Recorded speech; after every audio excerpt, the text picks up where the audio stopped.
Olá pessoal, tudo bem com vocês? Meu nome é Juliana Fiorese e sejam todos muito bem-vindos ao meu canal. E o vídeo de hoje é mais um diário de leitura do livro Os Miseráveis para o projeto de leitura conjunta que eu estou fazendo aqui no canal. Se por acaso você chegou agora e ainda não sabe do que se trata esse projeto, eu sugiro que vá aqui na descrição desse vídeo e acesse o link com a playlist de todos os outros vídeos que já saíram sobre o livro Os Miseráveis e sobre a nossa leitura conjunta. E o primeiro vídeo, inclusive, é explicando como tudo tem funcionado por aqui. Eu deixei também um link na descrição desse vídeo para download do nosso cronograma de leitura. Nesse cronograma tem todos os capítulos e todas as datas em que nós leremos Os Miseráveis até o final do projeto, em maio de 2021. Então, se você ainda não faz parte dessa leitura conjunta, eu deixo o convite aqui para você participar também, porque tem sido uma experiência incrível.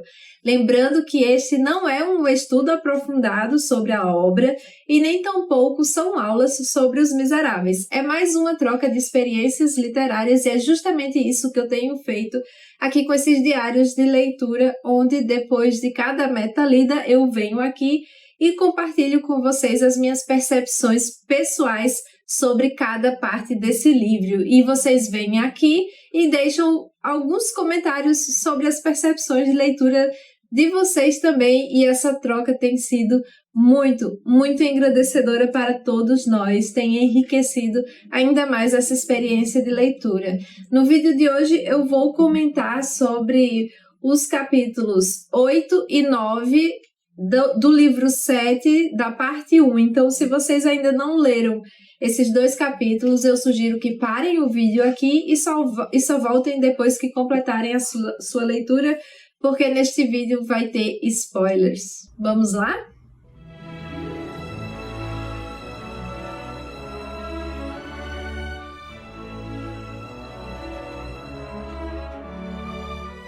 Aqui no capítulo 8, que se chama Entrada de Favor, a gente vai ficar sabendo que o Senhor Madeleine ele havia se tornado meio que uma celebridade ali nas cidades vizinhas a Montreuil-sur-Mer, porque depois que ele fez aquelas melhorias na fabricação dos vidrilhos negros, ele não só ajudou a cidade em que ele estava, mas ajudou também 141 comunas que estavam ali ao redor, e algumas cidadezinhas tinham até uma certa inveja de Montreuil-sur-Mer por ter o Senhor Madeleine lá fazendo todas aquelas melhorias.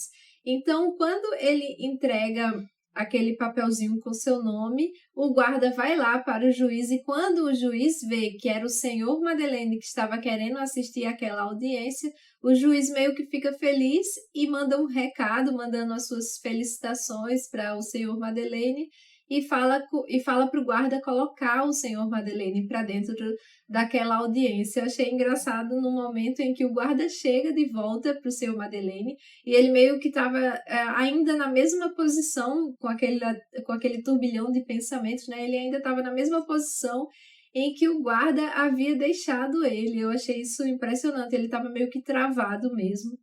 E aí o que é engraçado é que quando esse guardinha, que há alguns minutos antes tinha dado as costas para esse homem, agora ele lhe fazia uma reverência que ele se dobrava e ia quase que até ao chão.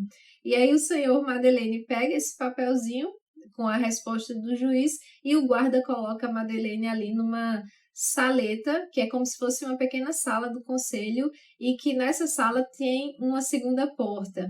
E se ele abrisse aquela porta, ele estaria entrando na sala da audiência, né? Então, o guarda fecha Madeleine nessa saleta e sai. E aí, o senhor Madeleine, ele vai ficar ali confrontando todos os pensamentos dele. Só que o que acontece? Ele não consegue raciocinar muito bem, ele está muito confuso, e tem uma frase que vai explicar bem todos esses sentimentos e toda essa situação que o Madeleine se encontrava. A frase diz o seguinte: é sobretudo nas horas em que seria indispensável ligá-los às realidades pungentes da vida que todos os fios do pensamento se nos rompem no cérebro. Então, quando ele realmente precisava ligar o seu pensamento, né, precisava ficar ali com a visão clara do que estava acontecendo para tomar a melhor decisão possível, ele ele não conseguia ligar os pensamentos, então ele estava realmente bastante confuso, meio que paralisado diante de toda aquela situação.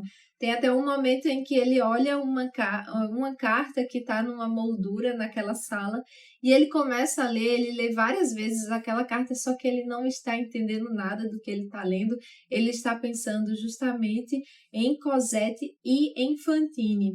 Até que ele olha para a maçaneta da porta que daria para a audiência e ele meio que entra em desespero e ele simplesmente desiste. Ele vira as costas para essa porta e ele sai pela mesma porta que ele entrou. Quando ele sai, ele não vê ninguém, tá um silêncio absoluto ali. Ele fica meio que andando um pouco apressado, como se estivesse realmente fugindo de alguém, mas não tinha ninguém ali atrás dele, né? E aí ele começa a tremer, aí ele começa a suar frio, ele se encosta assim em uma parede, mas ele pensa assim, eu não estou sendo obrigado a nada, eu posso ir embora agora. Só que aí ele desiste de ir embora, ele entra de novo na saleta, ele olha aquela maçaneta e meio que sem pensar, ele abre com toda a força e entra na sala da audiência. Aqui no capítulo 9, que se chama As Convicções Prestes a se Formar, é justamente aquele momento em que o senhor Madeleine ele entra na sala, ele tranca a porta que ficou atrás dele e ele começa a observar toda aquela sala. E aí ele vai fazendo algumas descrições sobre tudo aquilo que ele está vendo. Ele vai dizer que é muito mal iluminado ali dentro, é escuro, é bastante sujo e carrega uma certa tristeza bastante pesada ali. E aí ele não precisa procurar muito, ele logo vê o acusado, ele parecia que já sabia onde encontrar essa pessoa, e aí ele olha aquele acusado e ele meio que começa a se enxergar nele, não as características físicas, mas o estado em que ele se encontrava, a roupa que ele já usava, a mesma roupa que ele usou quando ele saiu da prisão, né, e quando ele chegou a Dini, era a mesma que aquele acusado estava vestindo agora. A aura assim, de raiva, né, as expressões de raiva, as expressões monstruosas e até ferozes, ele conseguiu enxergar naquele homem, mas era como se fosse um espelho, então tudo aquilo estava fazendo com que ele lembrasse realmente de um passado que ele já não queria mais lembrar, né? De um passado terrível de sua vida. Aí, no momento que ele entra, o juiz percebe a sua entrada e ele o cumprimenta, assim como algumas pessoas poderosas que estavam ali ao redor fazem o mesmo. Só que o senhor Madeleine, ele meio que estava numa espécie de alucinação e ele não consegue responder, ele só consegue observar tudo o que estava acontecendo ali naquele momento. E era um momento em que ele estava realmente com muito medo, porque era como se tudo o que ele já viveu estivesse ali na frente dele em carne e osso, inclusive o próprio nome do acusado, que era o Jean Valjean, e isso deixou ele muito atormentado. Aqui no livro tem uma frase que vai exemplificar exatamente isso. Diz o seguinte: tinha sob os olhos visão inaudita, uma espécie de reprodução do momento mais horrível de toda a sua vida, representado pelo seu fantasma, que era o tal do Champmathieu. Então ele cai, ele desaba numa cadeira que estava atrás dele, ele encontra ali um monte de papéis na mesa, e aí ele meio que cobre assim o próprio rosto para que ninguém o reconhecesse, e aí é nesse momento que ele começa a se acalmar. Aí ele vai olhar além do acusado, né? Ele vai ver a mesa dos jurados. Ele não encontra Javert naquele momento, mas ele encontra o senhor Bamatabois. E para quem não lembra, esse foi o mesmo homem que jogou aquela neve gelada nas costas de Fantine e que acelerou ainda mais a sua doença. Então, ele está ali entre os jurados neste caso. E aí, como eu falei, ele procura Javert e não encontra. Aí, naquele primeiro momento, né, já haviam passado 3 horas desse julgamento, mas eles ainda estavam naquele inquérito para saber quem era aquele homem que estava sendo julgado e que o pessoal estava falando que ele era Jean Valjean. Aí, então, o que é que aconteceria ali naquela audiência? Primeiro, a comprovação da identidade desse Champmathieu, se era ou não Jean Valjean.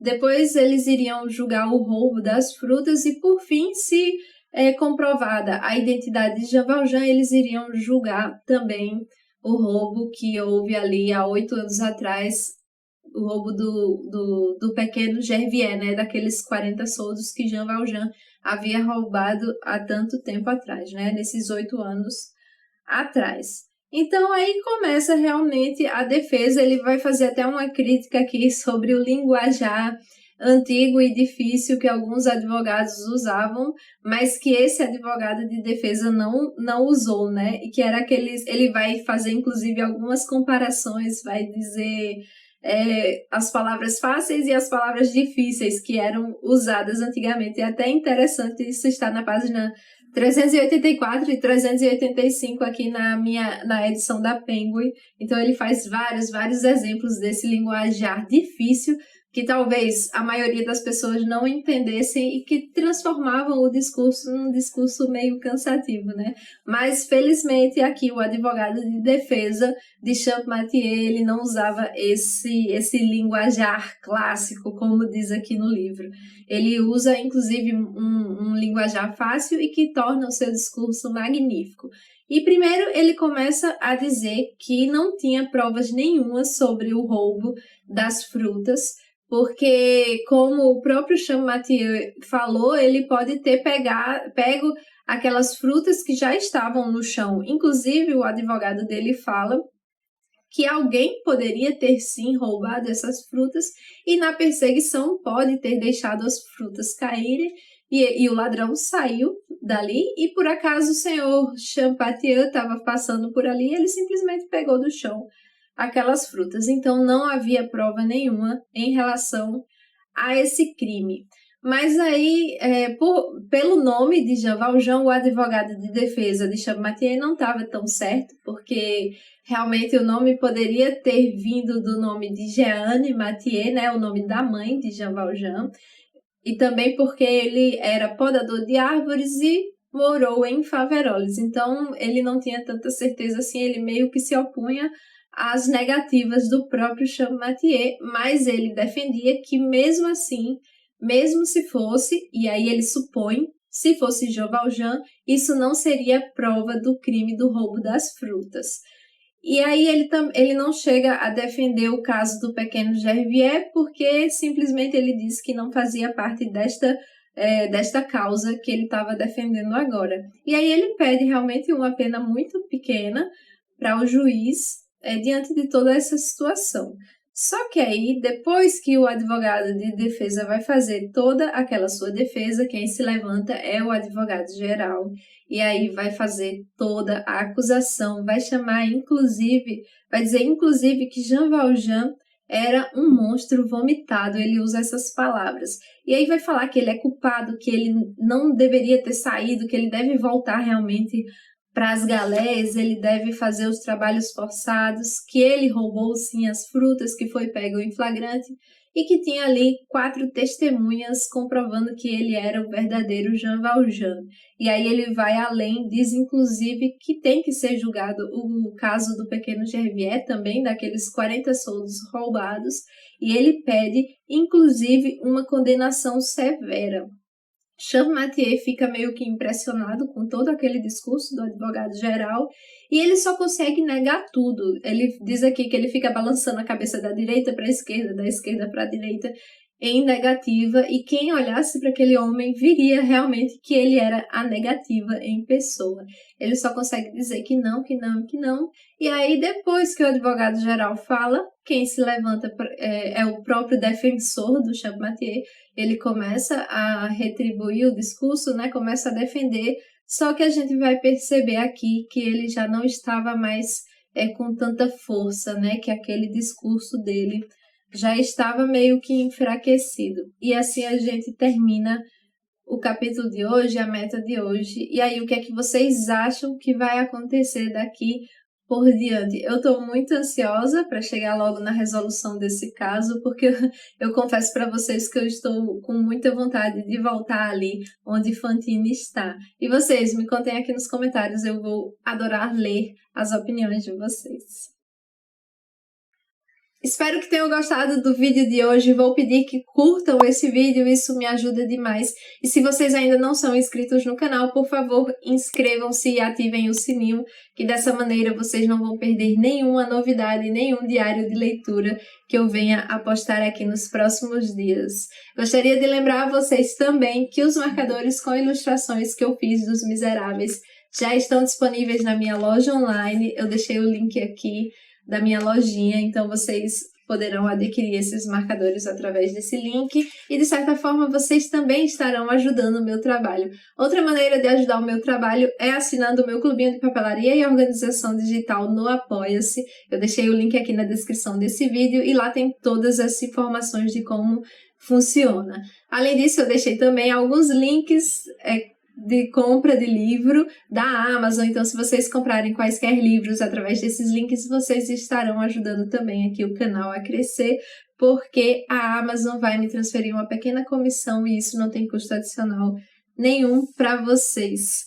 Me contem aqui nos comentários o que é que vocês estão achando dessa leitura incrível. Eu estou adorando, cada dia fica mais difícil de me manter ali nas metas diárias e eu sempre quero saber o que vai acontecer mais pra frente com esses personagens que já ganharam o meu coração há muito tempo.